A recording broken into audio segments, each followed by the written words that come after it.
Welcome to the Learning Pines YouTube. We hope this video helps. You begin by confirming your short is vertical 9, 16 and under 60 seconds. This ensures shorts treatment. Once recorded, open YouTube and tap the plus icon to create or upload. Choose your trimmed clip.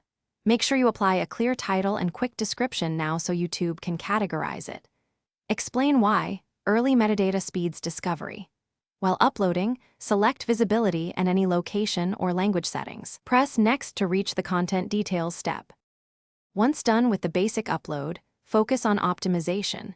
Write a concise title containing your main keyword and craft a short description that mentions the keyword again.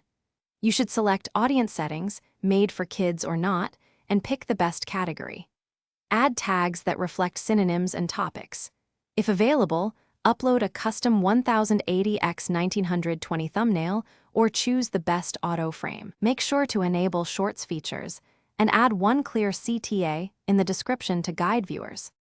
Finalize by selecting visibility, public, scheduled, or unlisted, and hit publish or schedule for peak hours.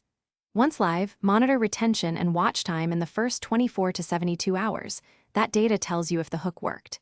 If views are low, try editing title/description and re-promoting. If processing stalls or quality drops after upload, re-export at highest bitrate and H.264, then reupload. Make sure file name and metadata are clean. One tip, clear app cache and retry if problems persist. Thanks for watching. Consider subscribing if we helped you.